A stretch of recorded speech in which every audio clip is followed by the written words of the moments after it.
morning, beloveds. We had a surprise storm yesterday.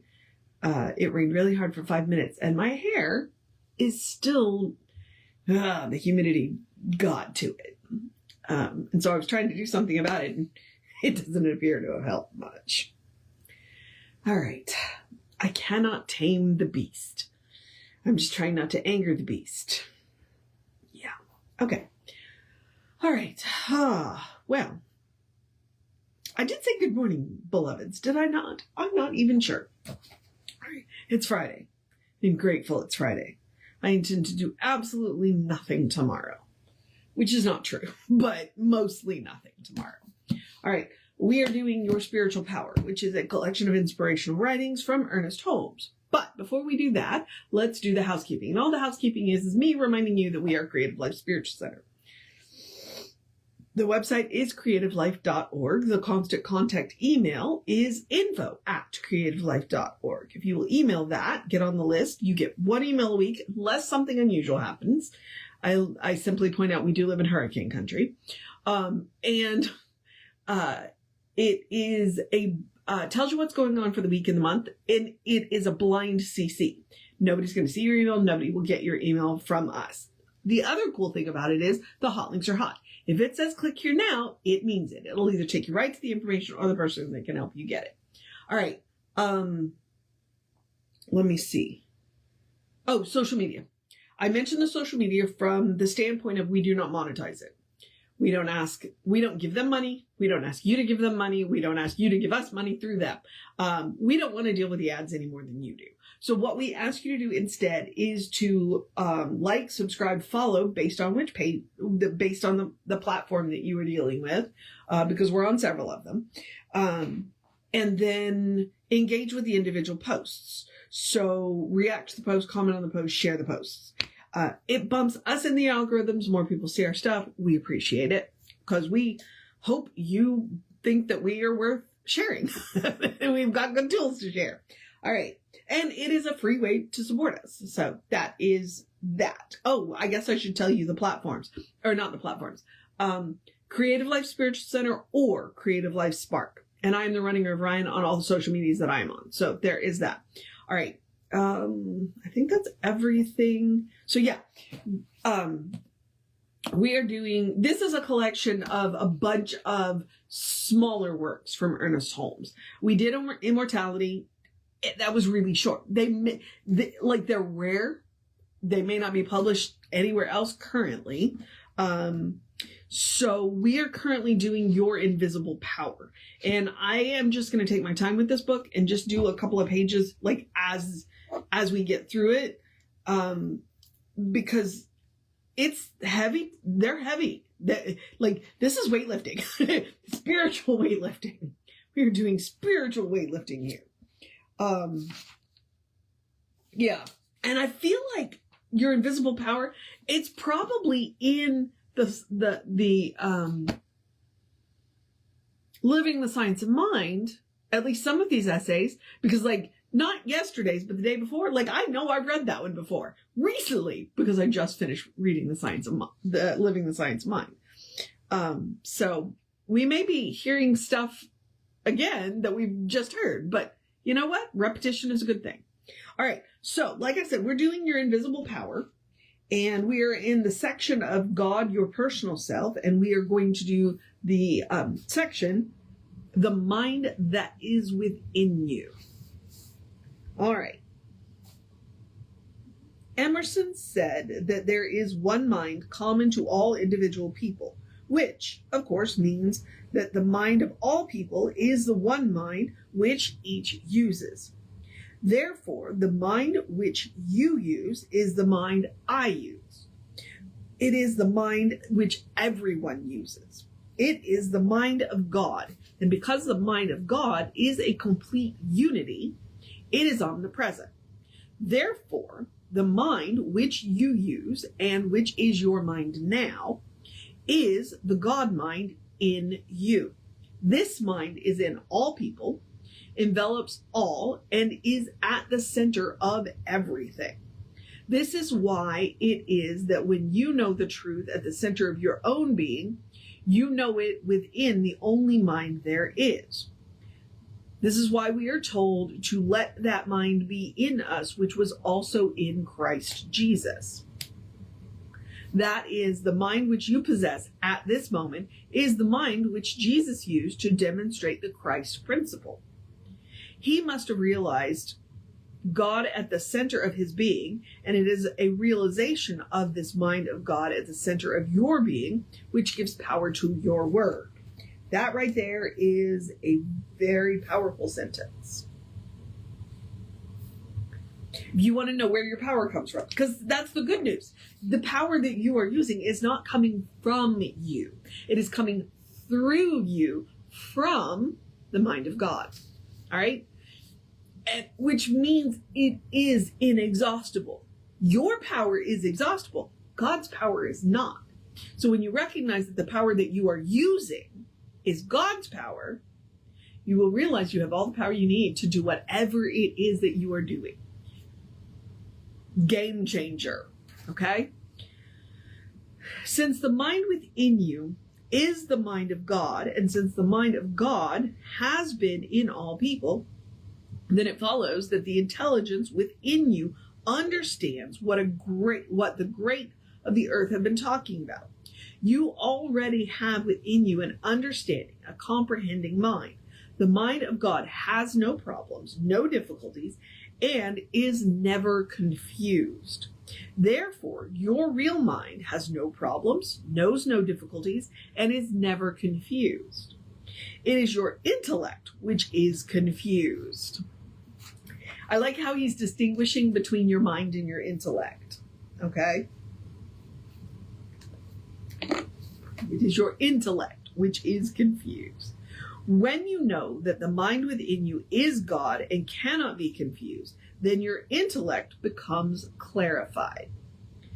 This mind, which is God, permeates every atom of your being. It is the governing principle in every organ of your body. It is the principle of perfection within you. Your thought is the activity of this principle. The principle is perfect, complete, and limitless. But your thought circumscribes its actions and causes the very mind of freedom to create conditions which you call bondage. As you teach your intellect to believe in the free circulation of spirit through you, then your thought becomes a law of elimination to congestion. It purifies stagnation. Your consciousness of the divine presence within you, like light, dissipates the darkness. This is your eternal and true self at the center of your being.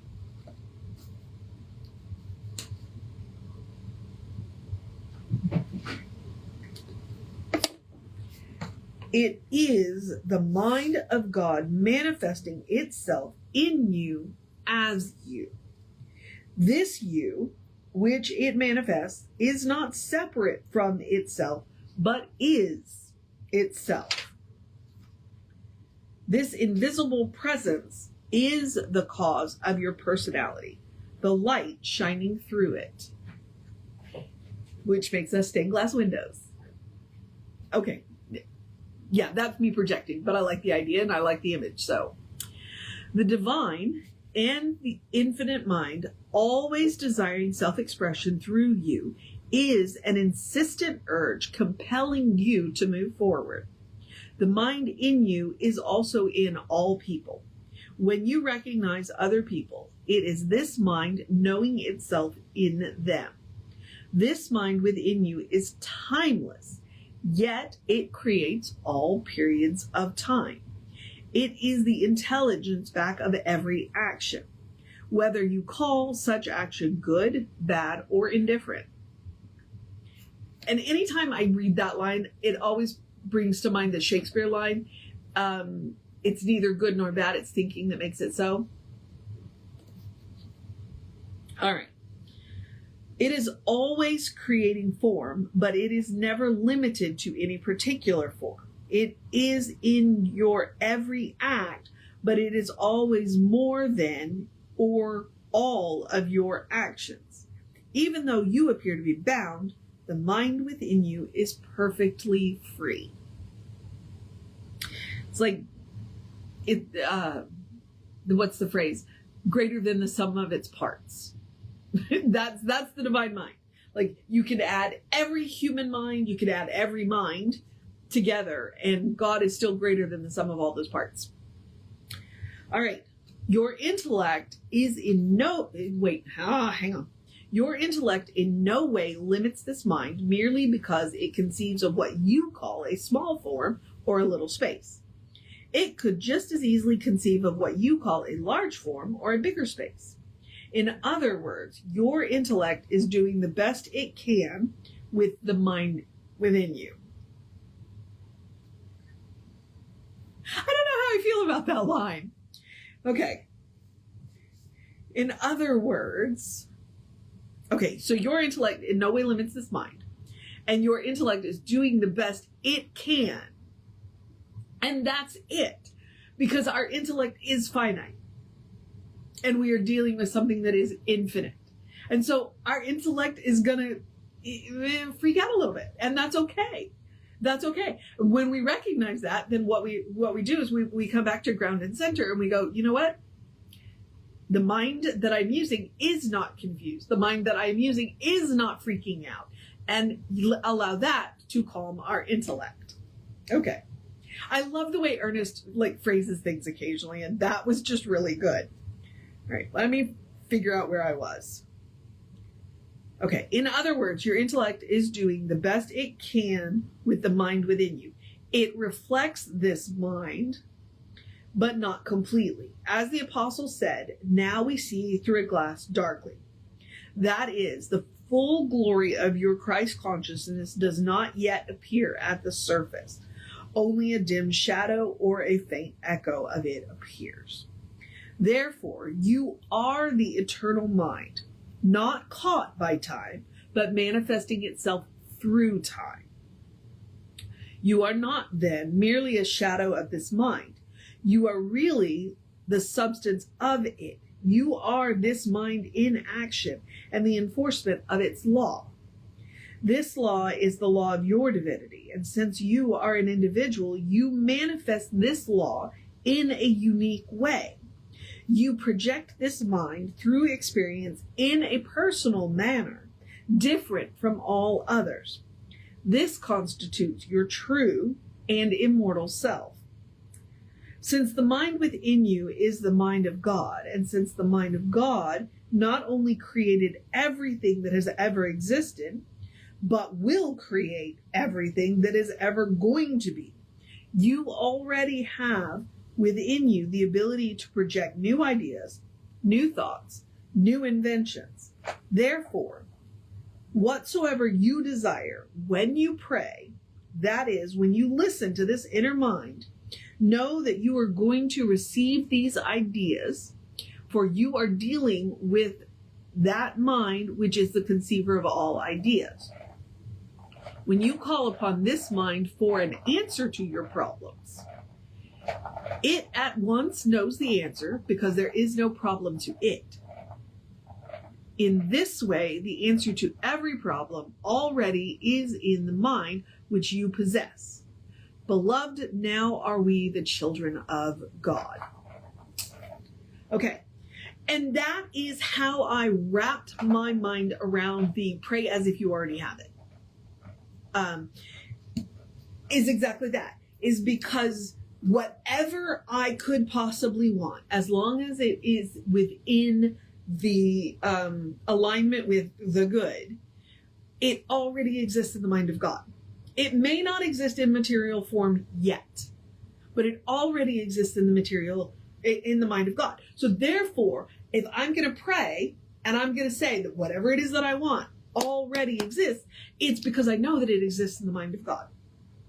It may take some time to exist, to come into material form, and I probably will have work to do to get to it or get it, but it already exists, which made it a whole lot easier to pray as if I already had it. Does that make sense? I hope so.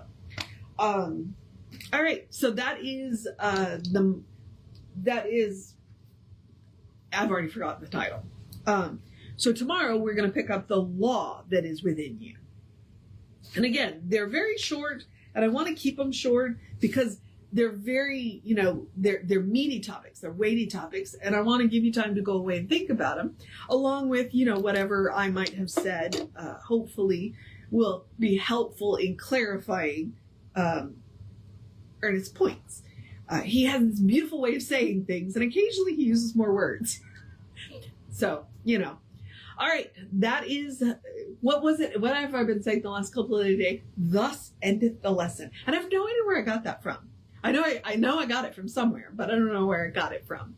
So, but now I'm going to encourage you to have a great day, a wondrous day, a fantastic day, a magical day, an enchanted day, a wonderful day, an awesome day, an amazing day, a take care of yourself day, a let's wrap this week up day, a do what you got to do day, a drink plenty of water day, a hug somebody day, because, let's make some oxytocin day, a cuddle your fur babies day, a tell somebody you love them day, a look in the mirror and see the divine looking back at you day, a practice some self-care day.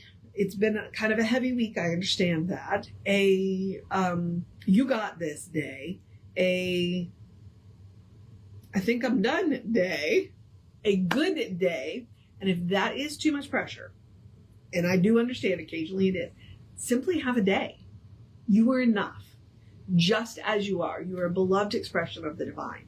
You are spirit in motion, God in action, a brilliant light, a divine spark, a beautiful masterpiece, and a work in progress at the same time, at your own pace.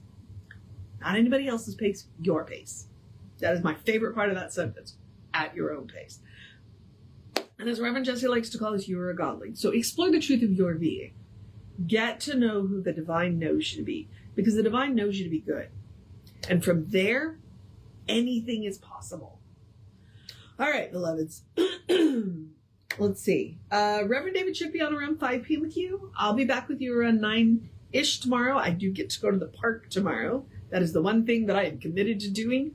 I'm going to go to the park, walk a couple of miles, and throw peanuts to squirrels and blue jays.